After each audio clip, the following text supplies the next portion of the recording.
Ja, jag heter Stig Snellman och uppfödd på Korvi.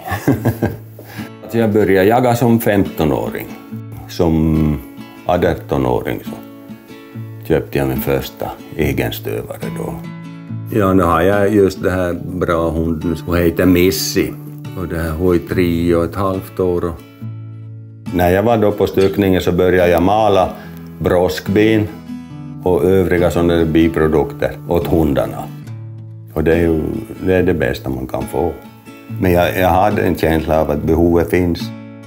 Och det fanns. Bolaget var bildat med Stig, Jonas och Viktor och från det kom SJV. Men så det här så belastade vi ju Magnus så hårt som var skolakar till det så måste vi ta med oss som delägare. Av Veje kom Magnus in i bilden. Aloitin Mushilla 2005, mutta itse asiassa mä olin mukana ihan alusta saakka 2004. Kun perheyritys perustettiin, niin mä olin mukana auttamassa omavalvontajärjestelmien teossa ja laatujärjestelmät. Ja sen kautta sitten kun yritys kasvoi, niin 2005 tulin täyspäiväiseksi mukana tänne. Ja silloin me ostettiin myös tämä vanha meijerikiinteistö täällä Pietarsaaressa. Ensimmäisenä asiakkaana oli meillä metsästyskoiraomistajat. Hakivat aika paljon kaveriporukoissa niin kuin suurkuluttajina. Ja sitten ruvettiin myös tekemään suoramarkkinointia ja myytiin paljon vetokoirakenneleihin Pohjois-Suomeen. Ja sen kautta saatiin niin kuin kovat käyttäjät, ne jotka ammatikseen käyttävät koiria, ne testas meidän tuotteet.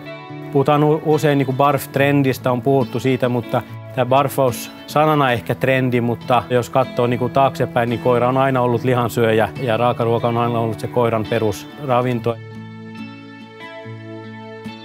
Mä oon Petri Tapio ja aikoinani 20 vuotta sitten eka kertaa tehnyt töitä koiraruuan kanssa.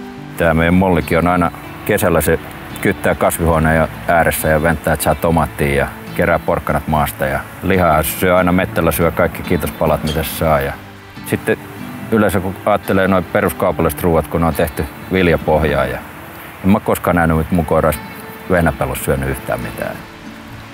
Mussiruoka, kun se on raakaa ja tuoretta, se on hirveän yksinkertainen paketti. Siinä on lihaa ja luita ja sisäelimiä, sitten siinä on kasviksia.